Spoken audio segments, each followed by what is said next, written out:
زور زور سے. تو ڈاکٹر صاحب رحمہ اللہ نے فرمایا بیٹی رونے کی کیا بات ہے؟ میں نے تو کوئی ایسی بات نہیں کہی.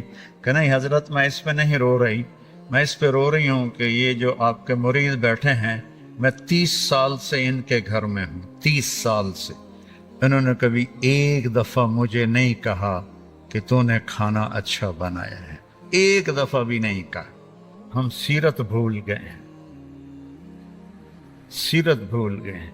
پھر یہ جو ہماری جوائنٹ فیملی ہے سسٹم, یہ پہلے بہت اچھا تھا جب عزت احترام کا سب کا اپنے اپنی جگہ پہ تھا. اب تعلیم نے ہر چیز اتھل پتھل کر دی ہے, اور اس سوشل میڈیا نے ہر چیز کو تباہ و برباد کر دیا ہے. تو اب یہ ایک وبال جان بن گیا ہے, ایک مصیبت بن گیا ہے. تو بیوی سے کوئی کمی بیشی ہو تو اپنے ماں باپ کی حفاظت کرو, ماں باپ کوئی کمی بیشی کرنے لگیں تو اپنی بیوی کی حفاظت کرو. یہ ہمارے گھروں کا دستور ہے. تو تم بچے ہو, جذبات میں آ کر کبھی ماں کی بات سنی, کبھی باپ کی بات سنی, کبھی بہنوں کی بات سنی. خاص طور پر بہنوں کا کردار بہت خطرناک ہے ہمارے معاشرے میں, دکھ سے کہہ رہا ہوں. وہ ایسے کان بھرتی ہیں کہ وہ ایک بیچاری لڑکی اپنے بھائی کے ساتھ ایک ٹوٹا ہوا موٹر سائیکل, اس پہ وہاڑی سے چل کے آئے, وہاڑی سے دونوں بہن بھائی آئے.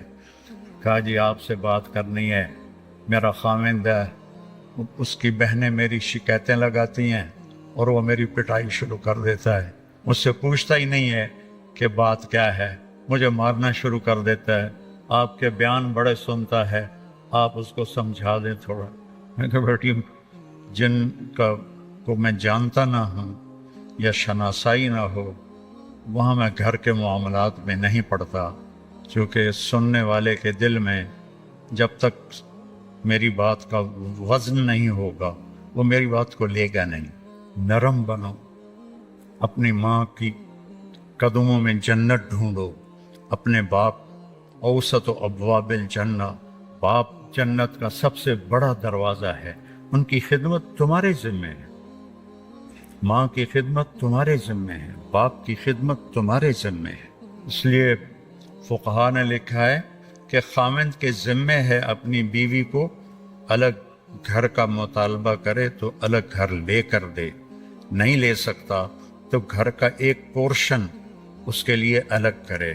یہ بھی نہیں کر سکتا تو ایک کمرہ, ایک ٹوائلٹ, ایک کچن, یہ اس آنے والی بچی کا حق کے فرض ہے. اگر یہ بھی نہیں کر سکتا وہ تسبیح پھد کے اللہ ہو کرے تو روزے رکھے, کسی کی بیٹی کو برباد نہ کرے, اپنے آپ کو نمایاں کرو.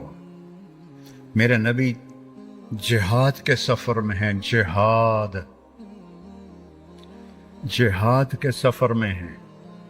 اور جب سفر شروع ہونے لگا اور اماں عائشہ اونٹ پہ بیٹھ گئیں تو دیکھا تو گلے کا ہار کوئی نہیں تھا. کہنے لگی یا رسول اللہ میرا تو ہار گم ہو گیا, اور مانگ کے لائی تھی اپنی بہن حضرت اسما کا ہار تھا, وہ لے کر آئی تھی کہ میں سفر پہ جا رہی ہوں تو مجھے دے دو, تو مجھے تو پہلے ہار ڈھونڈ کے دیں. تو آپ نے جہاد کا قافلہ رکوا دیا اور فرمایا عائشہ کا ہار ڈھونڈو. یہ بھی تو کہہ سکتے تھے ہار کی کیا حیثیت ہے, جہاد کا سفر ہے, ہمیں آگے جانا ہے یا واپس جا رہے ہوں گے تو چھوڑو ہار کو, سب کو لگا دیا, ڈھونڈو.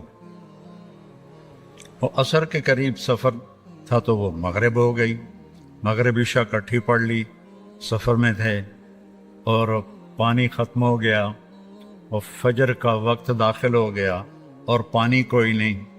اب سارے لوگوں نے ابو بکر رضی اللہ تعالیٰ عنہ کو تانے دینے شروع کیے, ابو بکر تیری بیٹی کی وجہ سے آج ہماری نماز قضا ہو گئی, پانی کوئی نہیں, وضو کیسے کریں گے, وضو نہیں کریں گے نماز کیسے ہوگی. تو ابو بکر رضی اللہ عنہ غصے میں آئے حضرت عائشہ کے خیمے میں, تو اللہ کے نبی آپ کی گود میں سر رکھے ہوئے سو رہے تھے. وہ تو باپ تھے, اب وہ بول بھی نہیں سکتے, اللہ کے نبی سوئے ہوئے ہیں تو اپنا چہرہ بنا رہے ہیں, اور ایسے کرتے کرتے نہیں رہ سکے, ایک انگلی یہاں ماری زور سے ایسے, تو عائشہ ایسے ہو گئی. انہیں پھر انگلی ماری، پھر وہ ایسے ہو گئیں کہ کہیں اللہ کے نبی میری حرکت سے جاگ نہ جائیں۔ تو تھوڑی دیر کے بعد آپ کی آنکھ کھلی تو حضرت عائشہ نے کہا یا رسول اللہ سارے لوگ پریشان ہیں، پانی کوئی نہیں ہے، اب کیا کریں؟ تو اللہ تعالیٰ نے تیمم کی آیات اتار دیں، فتیمموا صعیدا طیبا۔ تیمم کبھی کسی امت کو نہیں ملا۔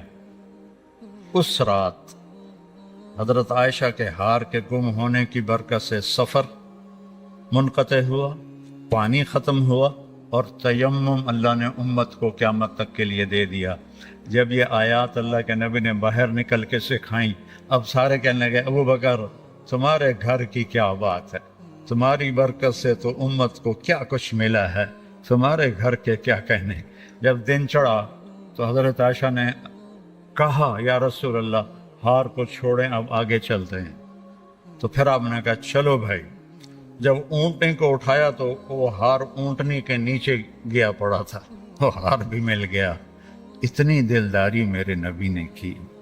بچوں، میں یہ نہ سنوں کہ میرا کوئی شاگرد اپنی بیوی کے ساتھ بدتمیز ہے، یا اپنے ماں باپ کا دل دکھاتا ہے، یا اپنے بہن بھائیوں سے لڑتا ہے۔ پیچھے ہٹ جاؤ، اپنے خون کے رشتوں سے لڑو نہیں، پیچھے ہٹ جاؤ۔ جو بھی اس کے لیے سودا کرنا پڑے کر دو، لیکن جھگڑے میں نہ پڑو، پیچھے ہٹ جاؤ۔ اللہ تمہیں نوازے گا وہاں سے جہاں سے تمہارا وہم و گمان بھی نہیں۔ اور نماز کی عادت ڈالو۔ ایک نماز ہے جو ہم پڑھتے ہیں، وہ نماز نہیں کہہ رہا ہوں۔ فَإِذَا فَرَغْتَ فَانْصَبْ، نصب گڑ جانا۔ جیسے یہ بوتل ہے نا، یہ یہاں آ کے گڑی تو نہیں لیکن ایسے کھڑی ہے، تو اللہ کہہ رہا ہے فَانْصَبْ، ایسے جیسے لکڑی کو ٹھوکا جاتا ہے نا زمین میں، اور کچھ اس کا حصہ اندر چلا جاتا ہے اور اوپر والا ایسے ہو جاتا ہے، تو نماز کے لیے ایسے کھڑے ہو، ایسے۔ عبداللہ بن زبیر پر حجاج حملے کر رہا تھا اور وہ حرم میں نماز پڑھتے، کوئی پتھر یہاں سے گزرتا، کوئی یہاں سے گزرتا، کوئی یہاں سے گزرتا، اور ان کے جسم میں ایسے بھی نہیں ہوتا تھا، ایسے۔ اتنے اطمینان سے نماز۔